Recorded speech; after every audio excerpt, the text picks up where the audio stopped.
A isolação silenciosa. O ar no grande salão estava tão denso de ganância que mal se podia respirar.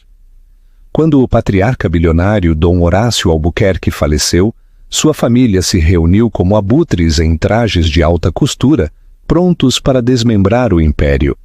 Havia sua viúva calculista, Dona Genilda, seu filho arrogante, Rômulo, sua filha mimada, Estela, e, lá atrás, sentada de casaco emprestado, estava Helena, uma moça tão silenciosa que era praticamente invisível. Ninguém nem sabia o seu nome. Todos esperavam ouvir os próprios nomes. Mas o advogado leria um nome e um único nome para toda a fortuna. E naquele instante, a garota invisível se tornaria a pessoa mais perigosa na sala. Atenção! O que você está prestes a testemunhar não é uma leitura de testamento. É o início de uma guerra civil familiar, onde a arma mais letal é a verdade oculta. Se você gosta de justiça servida fria, deixe seu like e se inscreva agora. A leitura do testamento. O ninho da coruja. O dia em que Dom Horácio Albuquerque foi sepultado foi de uma encenação impecável.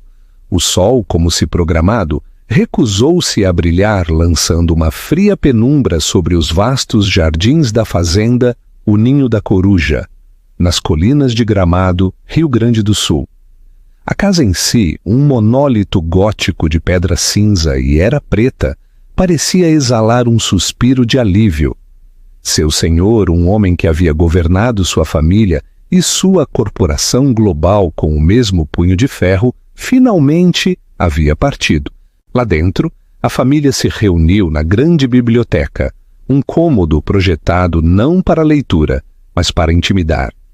Paredes de 2 andares de livros, a maioria intocada, flanqueavam uma lareira cavernosa onde não ardia fogo.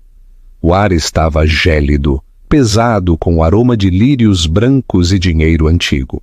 Na cabeceira do salão, em uma chaise longue de veludo, sentava-se Genilda Albuquerque, a viúva. Era a 3ª esposa de Horácio, uma mulher esculpida em gelo e ambição, com os cabelos louros presos em um coque impecável. Sua dor era uma obra-prima de contenção, visível apenas na lágrima perfeita que ela estancava com um lenço de renda. Ao seu lado, em pé e rígido, estava Rômulo Albuquerque, o herdeiro aparente. Vestia um terno de alfaiataria paulista de R$20.000, como se fosse uma armadura, o maxilar tenso e os olhos fixos no relógio.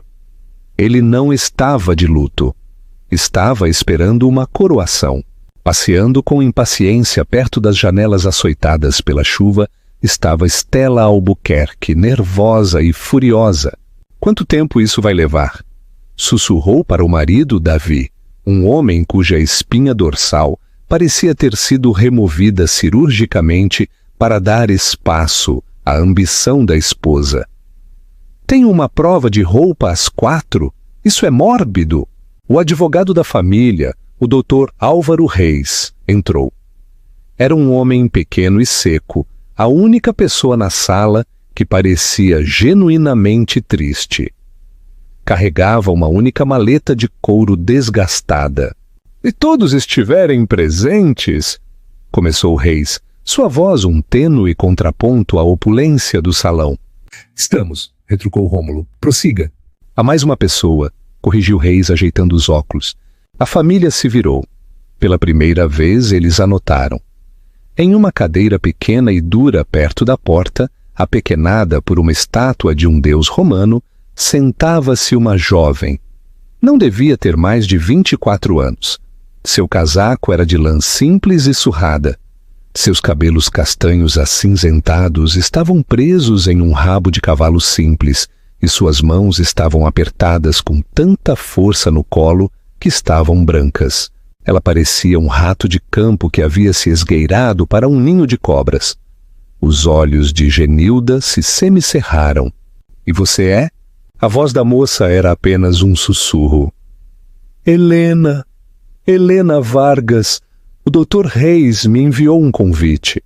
Stella soltou um som que era metade riso, metade escárnio. Vargas? Você é da cozinha? Algum dos empregados morreu?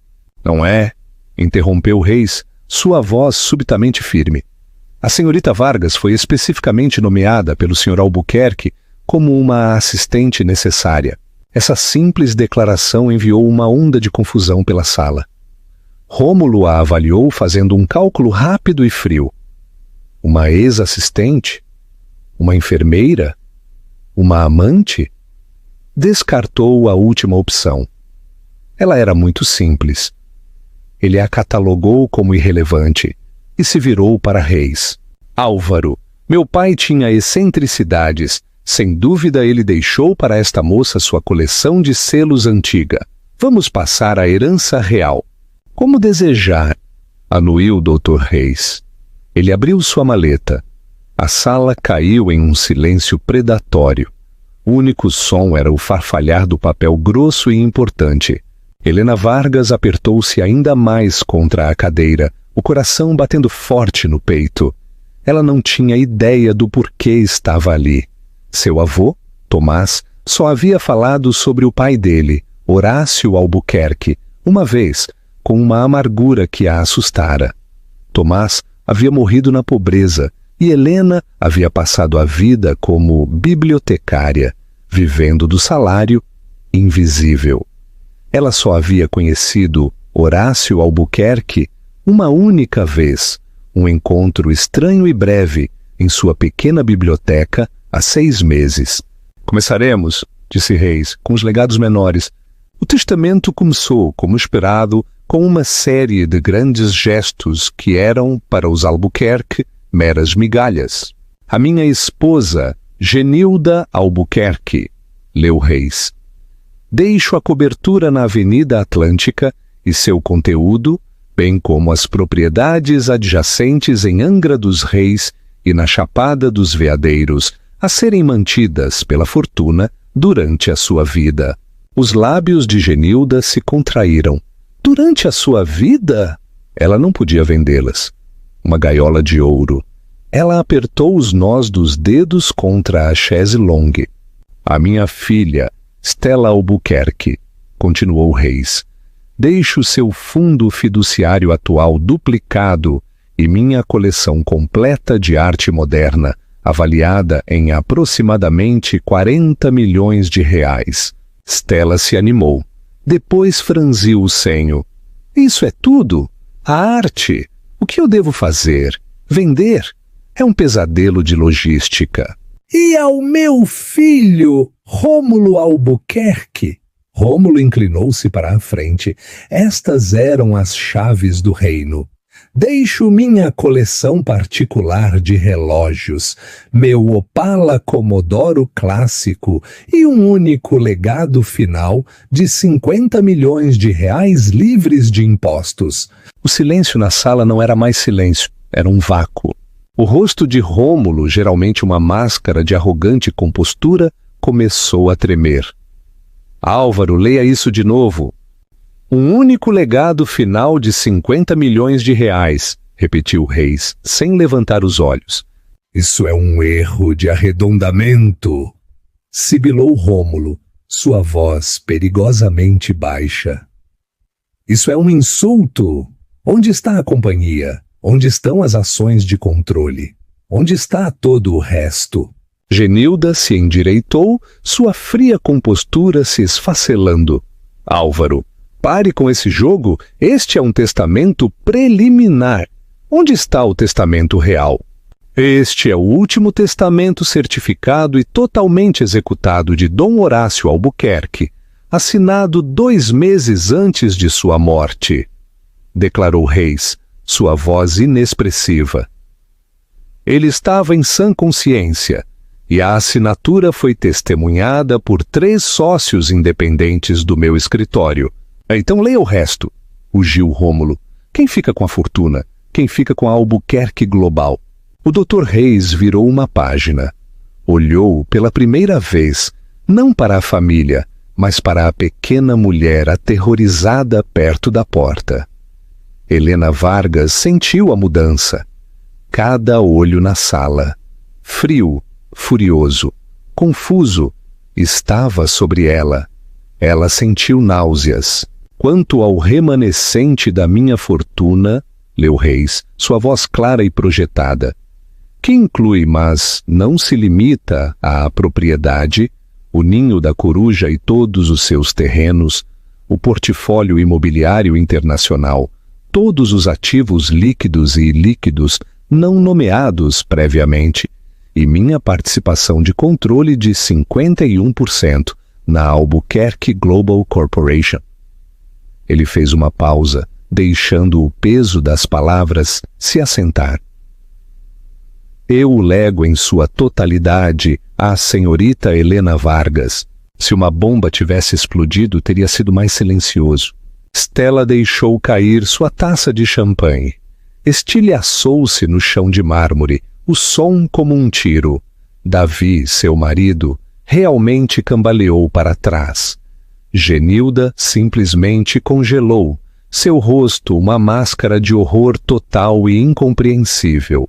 A reação de Rômulo foi a mais assustadora. Ele não se moveu. Apenas olhou para Helena, seu rosto ficando lentamente vermelho, profundo e perigoso. Ele disse 2 palavras, sua voz um sussurro venenoso. Quem é você? Helena não conseguia falar. Sua visão estava se estreitando. A sala girava. É uma golpista! Guinchou Stella, recuperando a voz. Uma caçadora de fortunas. Papai estava doente, estava senil. Ela se aproveitou dele. Eu vou fazer ela ser presa. Silêncio! Ordenou Reis, e a autoridade em sua voz chocou a sala. O Sr. Albuquerque antecipou esta reação e deixou um adendo final, que eu tenho instruções para reproduzir agora. Reis tirou um tablet pequeno e elegante. Tocou na tela. A voz de Horácio Albuquerque, áspera e cheia de comando, mesmo na morte, preencheu o salão. A mensagem do túmulo. Checkmate. Na tela, um vídeo em alta definição começou a ser reproduzido, projetado em uma parede em branco. Horácio Albuquerque, parecendo frágil, mas com os olhos tão afiados quanto obsidiana, olhou fixamente para eles. Se vocês estão vendo isso, ele começou, significa que eu estou morto e que vocês estão previsivelmente furiosos. A imagem de Horácio Albuquerque era espectral e assustadoramente viva. Ele estava sentado naquela mesma biblioteca, na cadeira de couro de espaldar alto que Rômulo agora considerava sua. Minha família, a voz gravada de Horácio trovejava. Genilda, Stella, Rômulo.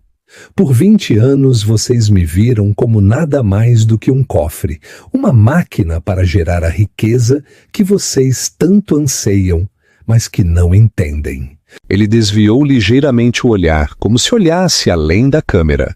Genilda, você pensou que eu não sabia sobre seus investimentos privados com o meu dinheiro? Ou sobre sua correspondência com meu rival, Dom Eduardo Campos? Você não é uma esposa. Você era uma espiã corporativa de alto preço. Você fica com as casas, mas nem uma gota de liquidez.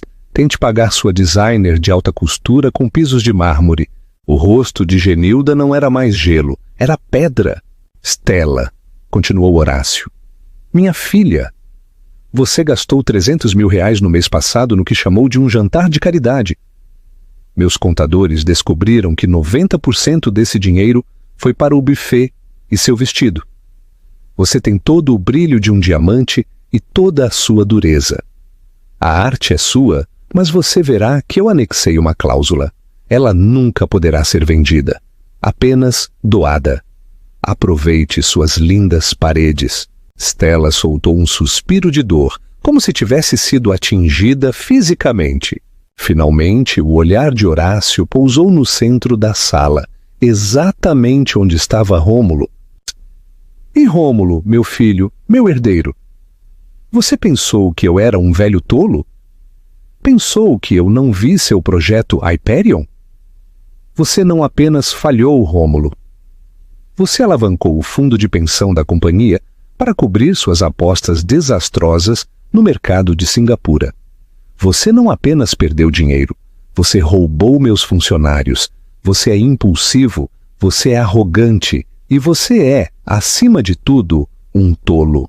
50 milhões é um pacote de indenização. Saia da minha companhia. Rômulo estava tremendo, as mãos cerradas em punhos. Ele está mentindo! O velho bastardo está mentindo!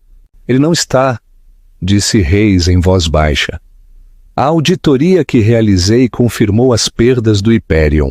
Você as escondeu, seu pai as retificou. Em silêncio, o vídeo continuou. Horácio levantou uma mão. Mas um legado deve continuar. O nome Albuquerque deve significar algo mais do que ganância. O que me leva a Helena. Helena estremeceu ao ouvir seu nome ser pronunciado pelo homem morto. Vocês não a conhecem, disse Horácio. Décadas atrás, eu tive um filho, meu primogênito, Tomás. Ele não era como eu. Era gentil, doce e fraco. Ele queria ser poeta, não predador. Eu o deserditei. Eu o expulsei. Eu disse que ele não era mais um Albuquerque. Foi o maior erro da minha vida. Tomás morreu como viveu, pobremente.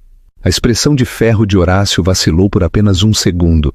Mas ele teve uma filha, uma neta, uma moça que herdou sua gentileza, mas que também, eu descobri, tem uma espinha dorsal de aço que eu nunca soube que ele tinha. Ela trabalha em uma biblioteca. Ela se sustenta. Nunca pediu nada a ninguém. Ela é Helena Vargas. Ele olhou diretamente para onde ela estava. Helena, você é meu sangue. O único sangue nesta sala de quem eu não me envergonho.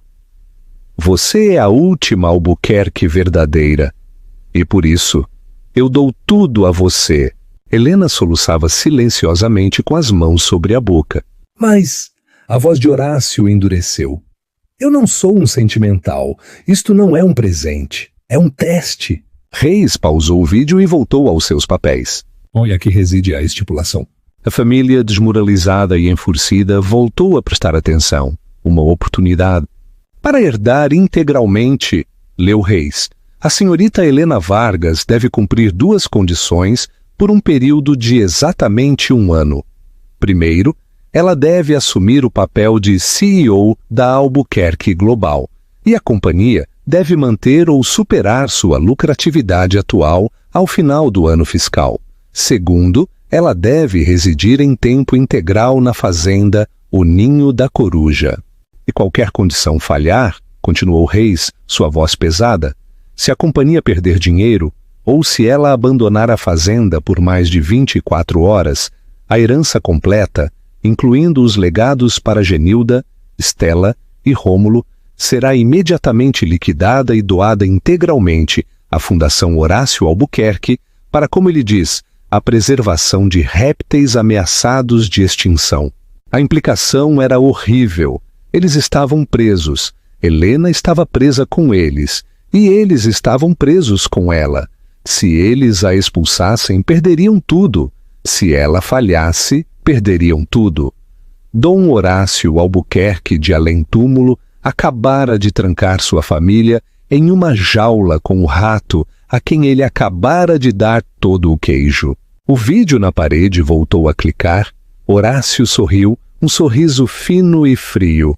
Checkmate, queridos, agora. Comportem-se. A tela ficou preta.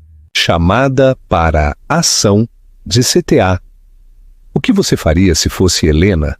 Aceitaria o risco de perder tudo pelo nome de seu avô? Deixe seu plano nos comentários. A declaração de guerra. A reação. Por 30 segundos, o único som foi o uivo do vento lá fora. Então Estela atacou, não Helena, mas o tablet na mão do Dr. Reis, gritando: "Você falsificou? Essa não é a voz dele? É um deepfake!" Davi, seu marido, puxou-a para trás, pálido de medo. Estela, querida, se acalme. Vamos pensar. Pensar, rugiu Rômulo, o rosto púrpura. Ele avançou não sobre Reis, mas sobre Helena. Ele era um homem grande, e pela primeira vez, Helena percebeu que estava em perigo físico. Ela encolheu-se, mas o espaldar alto da cadeira estava atrás dela. Não havia para onde ir. Você!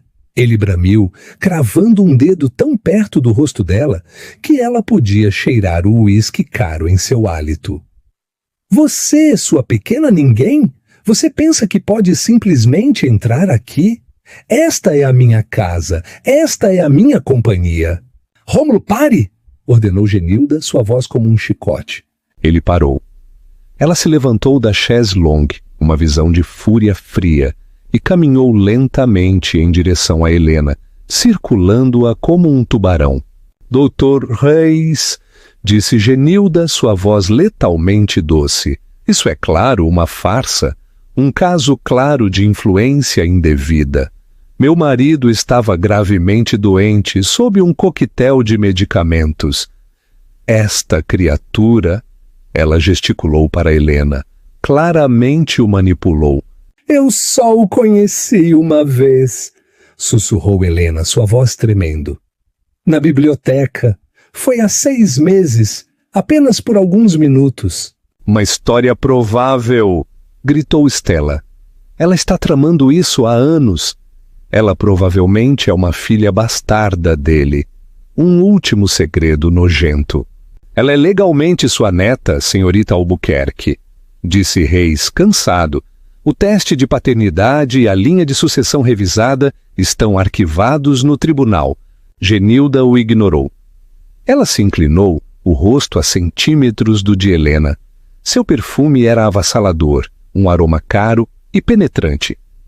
Ouça-me, menina, você tem 2 opções.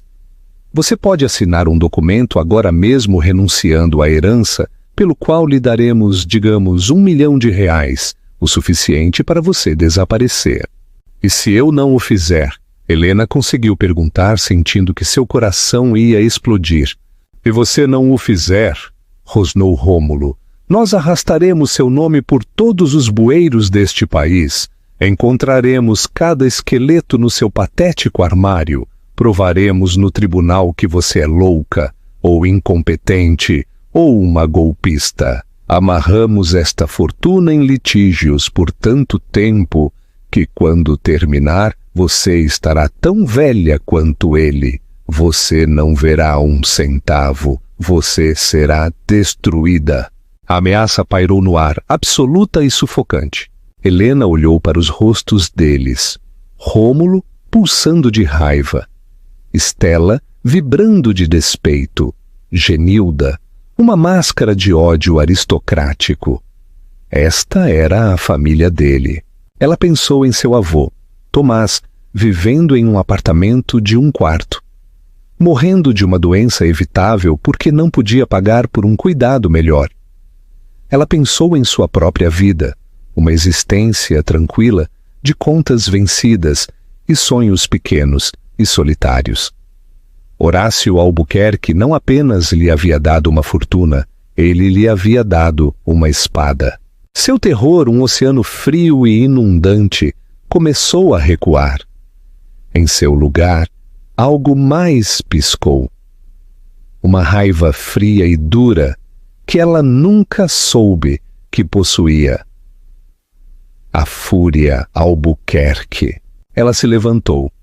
Ela não era alta, mas o simples ato de ficar de pé fez com que todos dessem um passo involuntário para trás. Ela não era mais o rato. Ela olhou diretamente nos frios olhos azuis de Genilda. Não, disse Helena. Sua voz estava baixa, mas não tremeu. Eu não vou renunciar a nada. Então ela se virou para o Dr. Reis. Dr. Reis, você é o inventariante. Eu aceito os termos do testamento. Por favor, peça à equipe para preparar um quarto para mim. Eu presumo, ela disse olhando para a grande escadaria, que agora sou a senhora desta casa. Todos vocês podem ficar de acordo com a estipulação, mas não se enganem. Vocês estão aqui como meus convidados. A audácia da declaração os atordoou em silêncio. Helena Vargas, a bibliotecária invisível, pegou sua única bolsa pequena, passou pela família fumegante e apoplética e subiu a grande escadaria do Ninho da Coruja, sem saber que acabara de declarar uma guerra para a qual não estava preparada. A guerra começa. O cerco silencioso.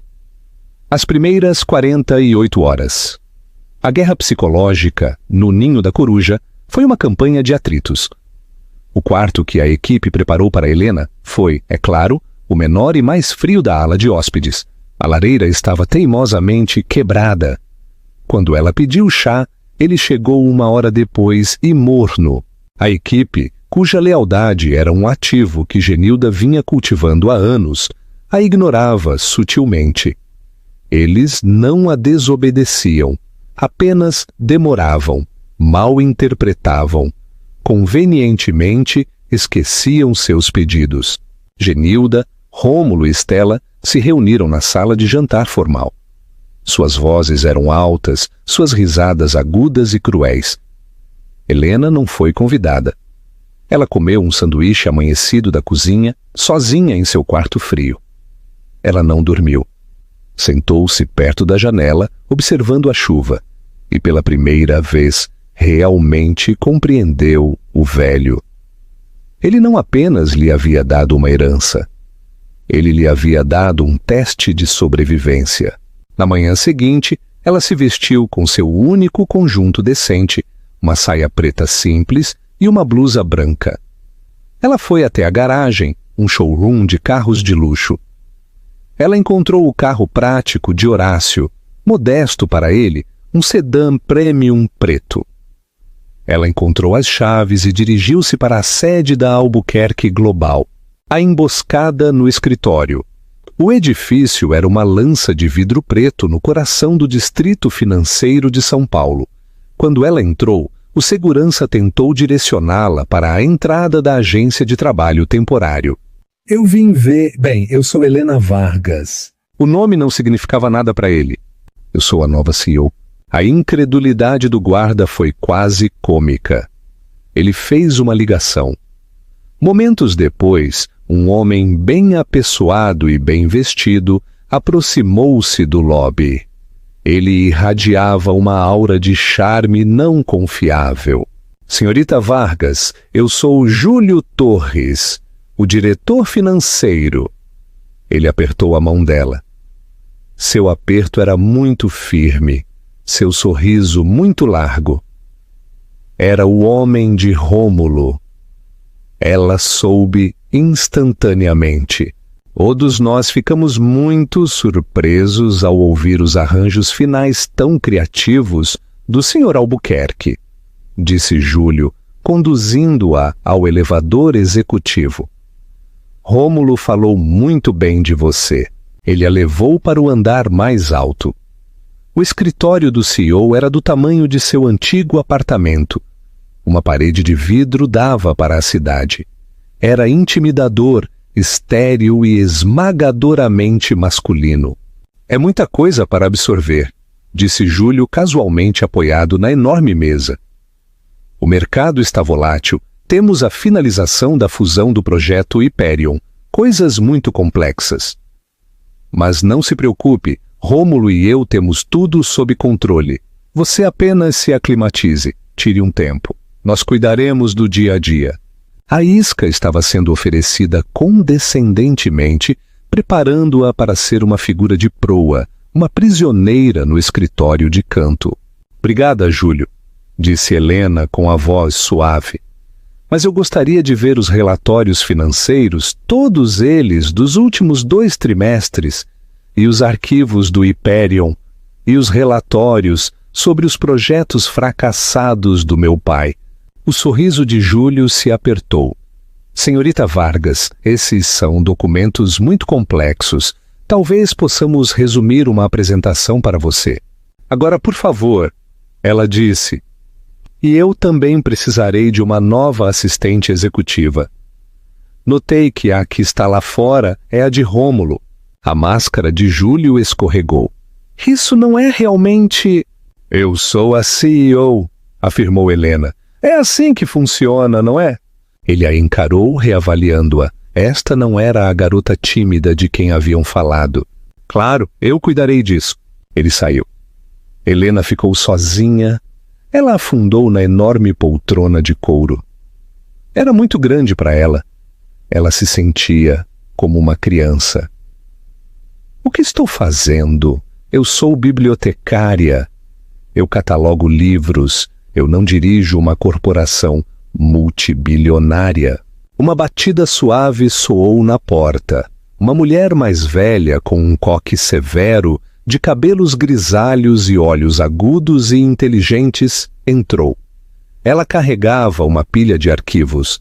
Você não é o Júlio, disse Helena. Não, senhora, não sou, disse a mulher, com a voz clara. Meu nome é Beatriz Delgado.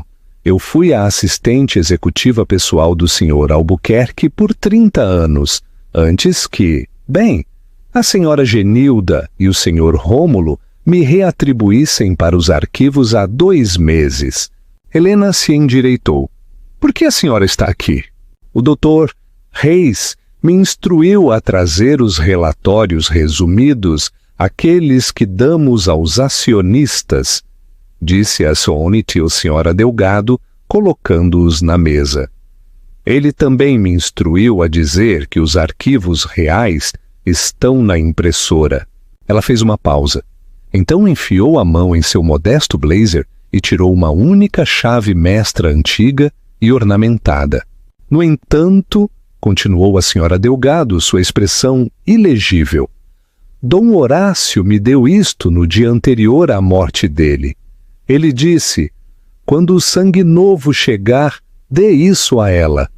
Ela saberá para que serve. Eu acredito, senhorita Vargas, que a senhora é o sangue novo. Helena olhou para a chave pesada e ornamentada. O que ela abre? Abre o estudo particular do velho, disse a senhora Delgado, com um pequeno sorriso sombrio brincando em seus lábios. De volta à fazenda. Aquele que Genilda Albuquerque está tentando fazer um chaveiro abrir desde o funeral. Ele sempre amou os segredos dele. A batalha em 2 frentes. O arquivo secreto. A guerra começou em 2 frentes, a casa e o escritório. Um pântano no ninho da coruja. Estela e Genilda empregaram uma estratégia de morte por 1000 cortes.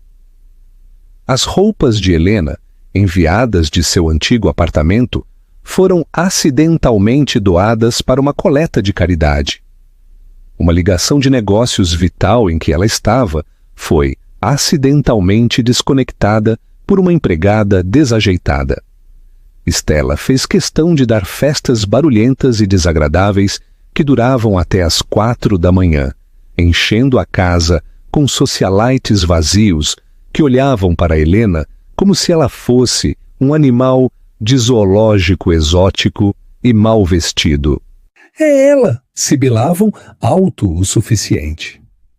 A bibliotecária, parece que ela ganhou um concurso. Genilda foi mais sutil. Ela sugeriu que Helena fosse a anfitriã do baile de gala anual Albuquerque. É tradição, querida. Você é a CEO. Você deve fazê-lo. Era uma armadilha. O baile era em 3 semanas. Organizá-lo era um campo minado social. Era o domínio de Genilda. E o fracasso de Helena seria rápido, público e humilhante. Eu acho, disse Helena docemente, que é uma ideia maravilhosa e estou muito feliz por poder contar com o seu apoio para me ajudar a navegar pelas tradições. Ela acabara de transformar o baile em um problema de Genilda, tanto quanto o seu. O sorriso da viúva era fino, o cheque no escritório. Mas a verdadeira batalha estava na Albuquerque Global. Rômulo, vetado do prédio, era um fantasma na máquina, e seu proxy era Júlio Torres. O projeto Hyperion era a arma escolhida. É uma aquisição de mídia digital, explicou Júlio na sala de reuniões com a voz suntuosa. O Sr. Albuquerque pausou. Ele teve dúvidas, mas os números são sólidos. Precisamos assinar até sexta-feira ou o acordo expira. É uma grande vitória. Os outros membros do conselho, todos homens que conheciam Rômulo desde seus dias na escola de elite, olharam para Helena com condescendência aberta. Helena olhou para o prospecto. Era tudo palavras da moda. Sinergia, disrupção, integração vertical. Ela não entendia o jargão, mas entendia os números.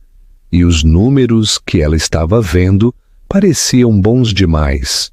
Eles estão projetando 200% de crescimento em um mercado saturado, disse Helena com a voz calma. Como? Júlio riu, um som estridente e desdenhoso. É um novo paradigma tecnológico, Helena. Não se esperaria que você entendesse os algoritmos. Apenas precisamos da sua assinatura. É uma formalidade. Eu não assino o que não entendo, disse Helena. A sala de reuniões ficou em silêncio. Senhorita Vargas, disse um dos membros mais antigos, o Sr. Costa. Este acordo é o bebê de Rômulo. É uma jogada brilhante. Hesitar agora mostraria fraqueza. Os mercados estão observando. Se você matar isso, nossas ações despencarão e você violará a cláusula de lucratividade. Você perderá tudo. Era uma armadilha perfeita. Se ela assinasse, era uma marionete. Se ela não assinasse, era incompetente. Esta noite, ela disse à senhora Delgado, eles estão me encurralando. Então é hora de você abrir a caixa de seu avô, respondeu a senhora Delgado, os olhos brilhando. O hábito da bibliotecária. A verdade letal. O estudo particular ficava na parte mais antiga da mansão. A chave deslizou na fechadura com um clique bem lubrificado. O quarto não se parecia com o resto da casa. Era pequeno, masculino e cheirava a tabaco e couro. E estava forrado de parede a parede, não com livros, mas com livros caixa encadernados em couro preto. Ele era antiquado, disse a senhora Delgado. Ele mantinha 2 conjuntos de livros, os que ele mostrava ao conselho e os que ele mostrava a si mesmo. Por 2 dias, Helena e a senhora Delgado não dormiram.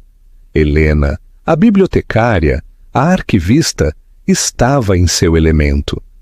Ela cruzou as referências dos arquivos digitais de Júlio com as notas manuscritas nos livros caixa de Horácio. A terceira noite ela o encontrou. Meu Deus, sussurrou Helena, a mão na boca. O que é? O projeto Hyperion, disse Helena. Júlio disse que Dom Horácio o pausou. Isso é mentira. Ele o matou. Ela apontou para um item. A empresa que estamos adquirindo é uma casca vazia. Não tem ativos. É apenas uma montanha de dívidas disfarçada por contas em paraísos fiscais. Mas por quê? Perguntou a senhora Delgado. Por que Rômulo e Júlio impulsionariam um acordo que perde dinheiro? O sangue de Helena gelou ao rastrear as linhas de propriedade. A casca vazia. A dívida. Não era uma dívida aleatória. Ela cruzou as referências dos números de conta com as notas de Horácio. Não é uma fusão, disse Helena, a voz tremendo de raiva. É um resgate. Rômulo não apenas perdeu dinheiro em sua aposta ruim, ele ainda está perdendo. Ele está tentando usar o dinheiro da Albuquerque Global para comprar sua própria dívida tóxica para fazer a empresa absorver sua catástrofe pessoal.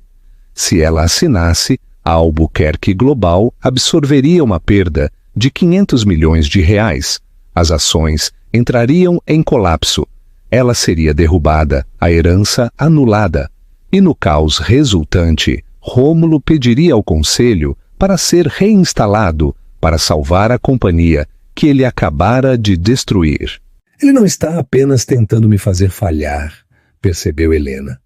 Ele está tentando incendiar o império inteiro apenas para reinar sobre as cinzas. Pausa.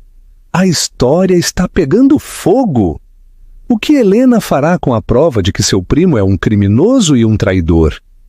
O baile de gala é o cenário perfeito para um desfecho explosivo. O grande baile, a execução pública, o último baile do engano. O baile de gala anual. Albuquerque deste ano era uma obra-prima de ilusão organizada. O grande salão do Ninho da Coruja estava resplandecente. Uma orquestra tocava Strauss do mezanino. Centenas da elite de São Paulo e Gramado, homens de smoking e mulheres com joias, moviam-se pelos salões. Genilda e Estela estavam em seu elemento, aceitando elogios pelo seu gosto requintado. Elas haviam intervindo para salvar o baile da suposta inexperiência de Helena, solidificando a narrativa.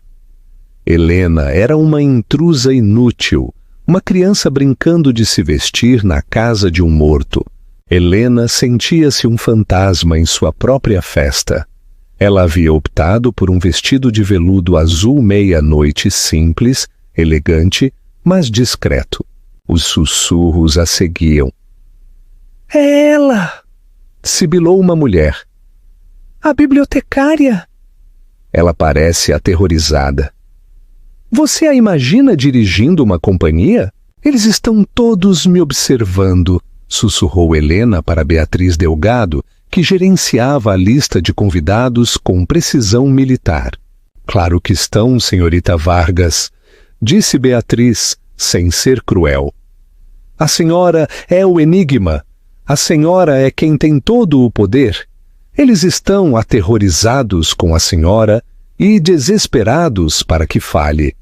Agora, endireite as costas. Seu avô odiava a má postura. Nesse momento, a multidão se separou e o sangue de Helena gelou. Júlio Torres entrou. E no braço dele, como se fosse dono do ar, estava Rômulo Albuquerque. O que ele está fazendo aqui? Sibilou Helena, movendo-se para interceptá-los. É um evento de família, Helena, disse Genilda, aparecendo ao lado dela, como que por mágica. Ele ainda é um Albuquerque. Não faça uma cena. Sugere falta de controle. A ameaça era clara. Todos estão olhando para você. Rômulo sorriu presunçosamente, cheirando a uísque e vitória.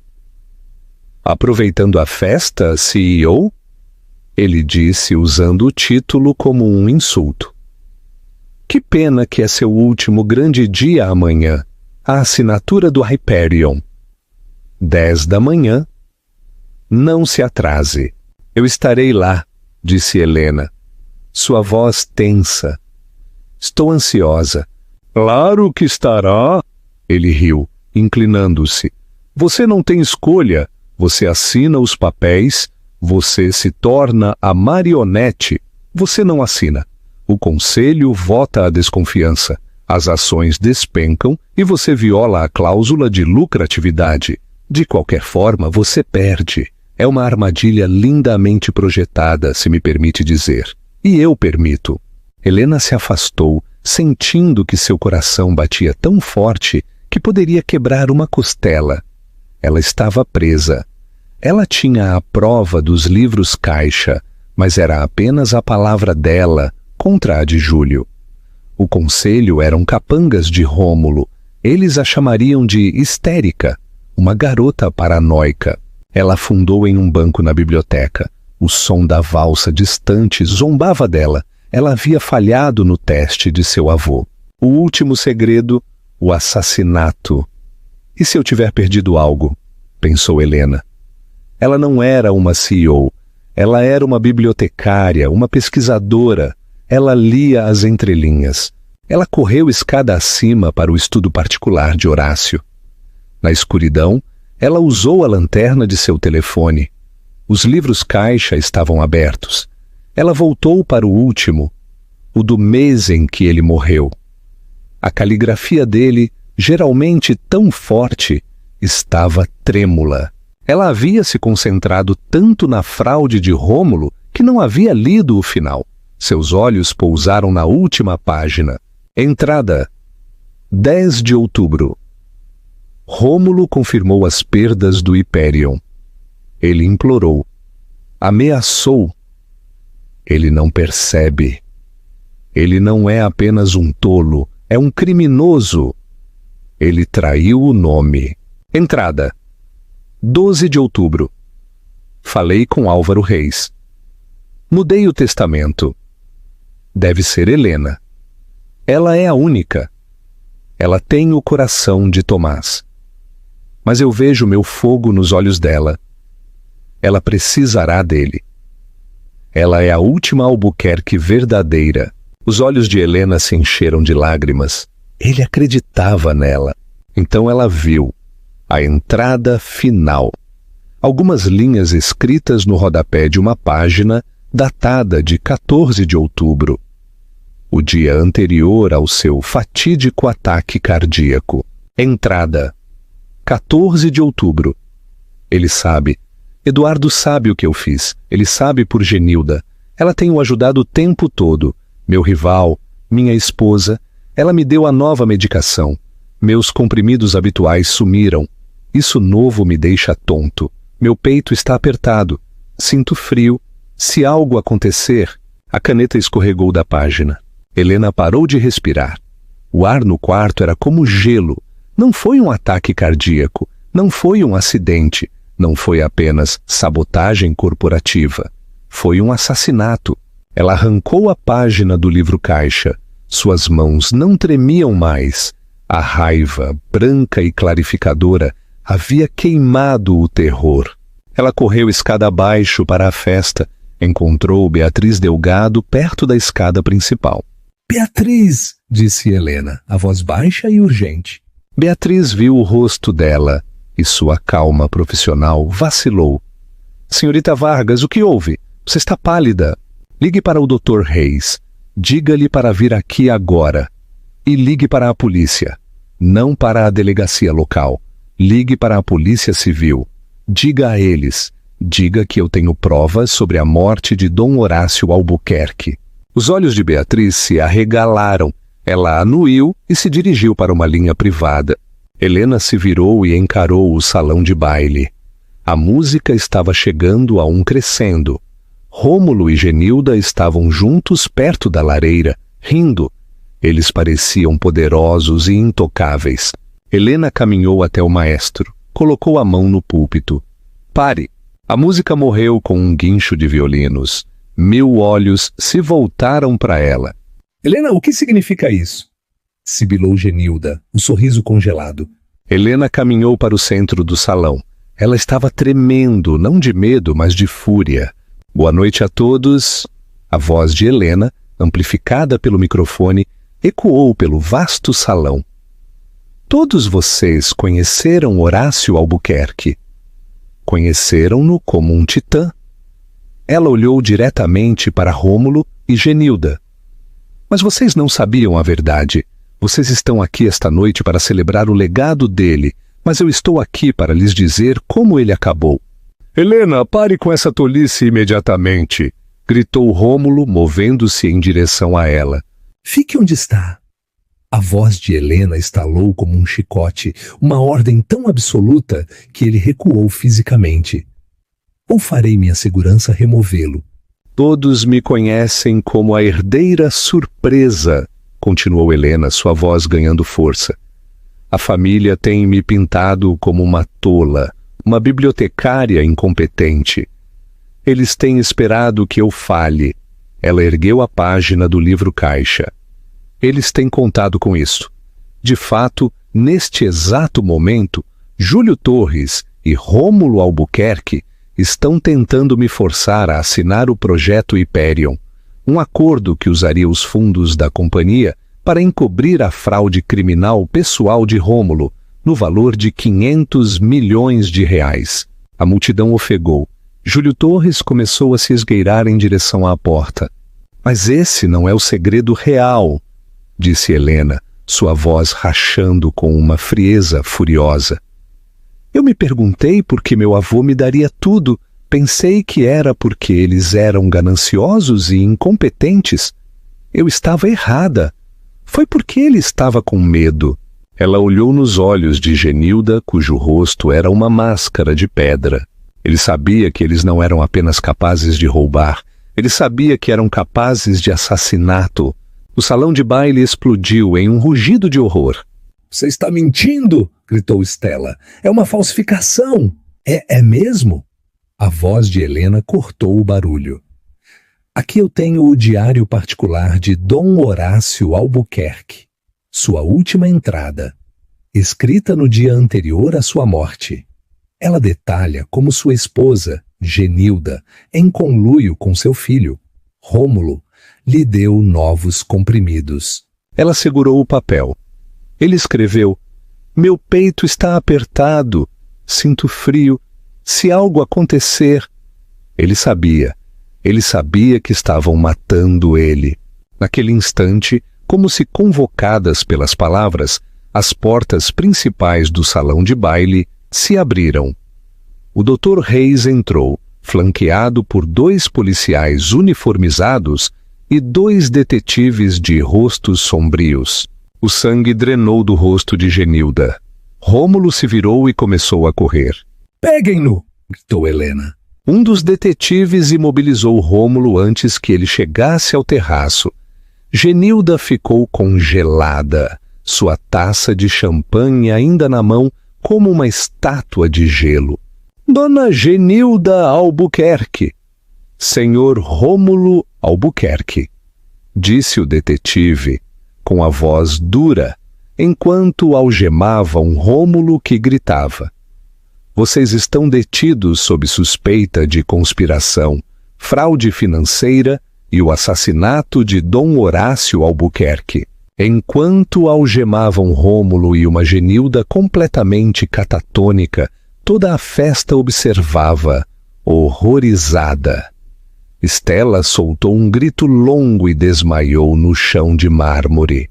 Helena Vargas ficou sozinha no centro do salão, tremendo, segurando o pedaço de papel que havia salvado sua vida e vingado seu avô.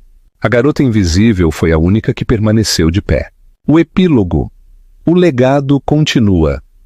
As prisões no baile de gala se tornaram o maior escândalo social e financeiro da década. O nome Albuquerque estampou todos os tabloides, não como um símbolo de riqueza, mas de uma escura tragédia gótica. O julgamento foi rápido. O diário de Horácio, combinado com um relatório de toxicologia de uma exumação, provou que ele havia sido alimentado com doses fatais de um medicamento cardíaco não prescrito. A fraude do Hyperion foi o motivo. Rômulo e Genilda foram condenados à prisão perpétua. Stella, implicada na fraude, mas não no assassinato, perdeu tudo. Seu marido, Davi, pediu o divórcio em uma semana. A estipulação do testamento foi declarada cumprida por ordem judicial. Helena havia exposto a podridão, salvado a companhia e levado os culpados à justiça. A herança era dela, livre e limpa. A cláusula de 1 ano foi anulada. Por 1 mês, Helena não saiu do ninho da coruja.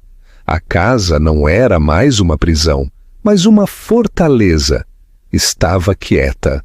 O silêncio era ensurdecedor. Uma tarde, a senhora Delgado a encontrou na biblioteca olhando para a lareira fria. A senhora se parece com ele, sabe? Disse a senhora Delgado em voz baixa. Com meu pai? Perguntou Helena. Não, com Dom Horácio. Quando ele estava pensativo, ele olhava para aquela lareira por horas. Ele também era um monstro, não era? Disse Helena, a voz inexpressiva. Ele deserdou o filho, arruinou vidas, tratou sua família como peças de xadrez. Eu sou como ele. A senhora não é ele, disse a senhora Delgado com uma ferocidade que surpreendeu Helena. Ele via o mundo como um campo de batalha. A senhora buscou justiça, não apenas poder. A senhora Delgado entregou-lhe uma xícara de chá. Seu avô Tomás era gentil, seu bisavô Horácio era forte. A senhora, senhorita Vargas, é a primeira Albuquerque a ser as duas coisas. A pergunta é: o que a senhora vai fazer com isso? Helena olhou para as mãos. Mãos de uma bibliotecária. Mãos que haviam derrubado um império. Ela tinha uma escolha. Podia vender tudo, liquidar a companhia e desaparecer novamente em sua antiga vida invisível. Ou podia construir algo novo, um legado digno do nome Albuquerque. Finalmente, pela primeira vez, a lição final: o poder do invisível. A garota invisível, Helena Vargas, entrou naquela sala com nada mais do que um nome que mal conhecia e saiu com tudo, apenas para descobrir que esse tudo estava envenenado. Aqueles que confundiram seu silêncio com fraqueza e sua gentileza com estupidez foram os que terminaram em ruínas. Esta é uma história sobre legado, ganância e a força tranquila e incrível daqueles que são subestimados. A verdadeira força não reside em ser a pessoa mais barulhenta na sala, mas em ser aquela que tem a última palavra.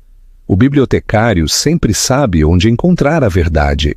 Chamada para a ação final, CTA. O checkmate foi completado. O que você acha? Se estivesse no lugar de Helena, você venderia o império para viver em paz ou o usaria para construir um novo legado de justiça? Diga-nos sua decisão nos comentários.